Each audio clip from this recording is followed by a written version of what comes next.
நாடு முழுவதும் அடுத்த கட்டமாக பெரும் பரபரப்பை ஏற்படுத்தக்கூடிய வகையில் ராகுல் காந்தி வாக்கு திருட்டு தொழிற்சாலை என்ற தலைப்பில் செய்தியாளர்களை இன்னும் சற்று நேரத்தில் சந்திக்க இருக்கிறார்.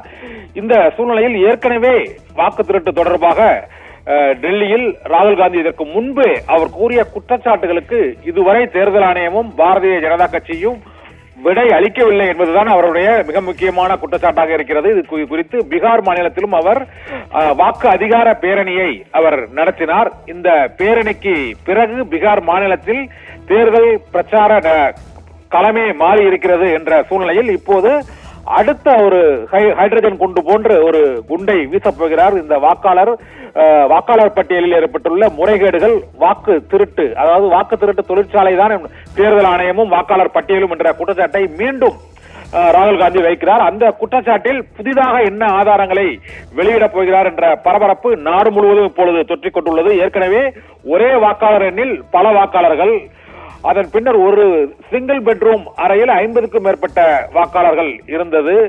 மேலும் 65 லட்சம் வாக்காளர்கள் பீகார் மாநிலத்தில் மட்டும் நீக்கப்பட்டு ஒரு சட்டப்பேரவை தொகுதிக்கு 29,000 வாக்காளர்கள் என பல தொகுதிகளில் பீகாரில் வாக்காளர்கள் நீக்கப்பட்டது ஏன் என்ற கேள்விகளுக்கு தேர்தல் ஆணையம் முழுமையாக விளக்கமாக பதிலளிக்கவில்லை. தலைமை தேர்தல் ஆணையர் ஞானேஷ்குமார் அது தொடர்பாக செய்தியாளர்களை சந்தித்த போது பிரமாண பத்திரம் அவர் தாக்கல் செய்ய வேண்டும், பிரமாண பத்திரம் தாக்கல் செய்து புகார் அளித்தால் உரிய நடவடிக்கை எடுக்கப்படும் என்று அதை முடித்துக் கொண்டார்கள்.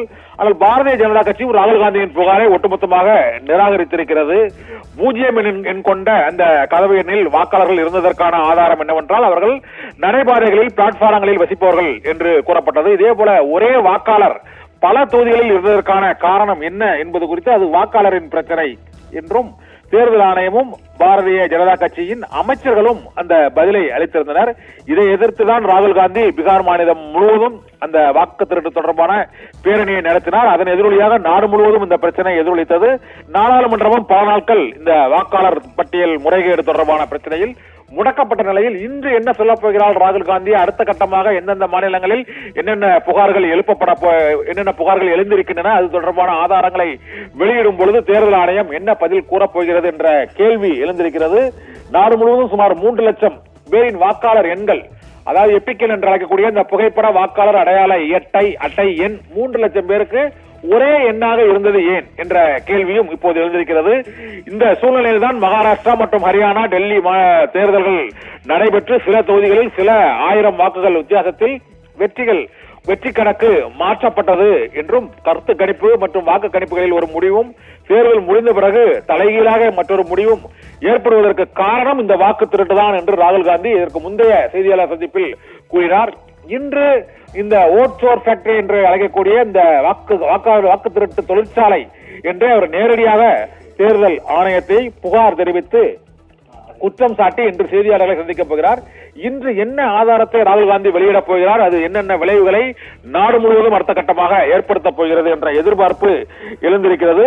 இந்த வாக்காளர் பட்டியல் திருத்தத்தின் மூலமாகத்தான் தேர்தல் வெற்றிகளை, மாநிலங்களில் தேர்தல் வெற்றிகளை பாரதிய ஜனதா கட்சி சாதித்ததா என்ற சந்தேகத்திற்கு விடை இன்னும் கிடைக்காத சூழ்நிலையில், ஏனென்றால் மக்களவைத் தேர்தலில் 240 எம்பிக்கள் மட்டுமே வெற்றி பெற்று கூட்டணி ஆட்சி தற்போது நடைபெற்று வரக்கூடிய சூழ்நிலையில் ஐக்கிய ஜனதா தளமும் தெலுங்கு தேசமும் இணைந்ததால் தான் அந்த அறுதி பெரும்பான்மையை பாரதிய ஜனதா கட்சி பெற்று 3வது முறையாக ஆட்சி அமைத்திருக்கிறது. ஆனால் அதற்கு அடுத்தடுத்து 2-3 மாதங்களில் 6 மாதங்கள் இடைவெளியில் நடைபெற்ற மாநிலங்கள் தேர்தலிலும் சட்டமன்ற தேர்தலிலும் பாரதிய ஜனதா கட்சி வெற்றி பெற்றது எவ்வாறு என்பதால் தான் நாங்கள் இந்த வாக்காளர் பட்டியலை ஆய்வு செய்தோம்.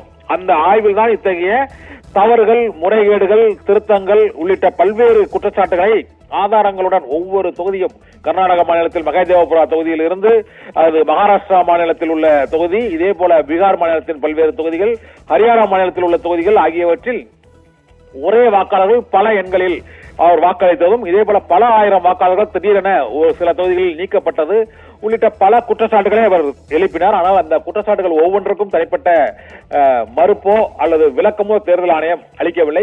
ஒட்டுமொத்தமாக ஒரு சில புகார்களுக்கு மட்டுமே தேர்தல் ஆணையம் அந்த விளக்கத்தை அளித்திருக்கிறது. ஆனால் அது ராகுல் காந்தி அந்த பதிலில் காங்கிரஸ் கட்சியும் மற்றும் இந்தியா கூட்டணி கட்சிகளும் அந்த பதிலில் நாங்கள் திருப்திப்படவில்லை என்று அவர்கள் தெரிவித்து அதற்கான கண்டனம், ஆர்ப்பாட்டம், போராட்டம் என்பது இன்று வரை தொடர்ந்து கொண்டிருக்கிறது. இந்த சூழ்நிலையில் அடுத்த கட்ட புகார் என்ன புயலை கிளப்பப் போகிறது என்பதுதான் இப்பொழுது நாடு முழுவதும் எழுந்துள்ள எதிர்பார்ப்பு. அந்த எதிர்பார்ப்புக்கு விடையளிக்கும் வகையில் இன்னும் சில நிமிடங்களில் இந்த வாக்கு திருட்டு தொழிற்சாலை தொடர்பாகவும் மேலும் பல திடுக்கிடும் ஆதாரங்களையும் ஆவணங்களையும் ராகுல் காந்தி இன்னும் சில நிமிடங்களில் வெளியிடப் போகிறார்.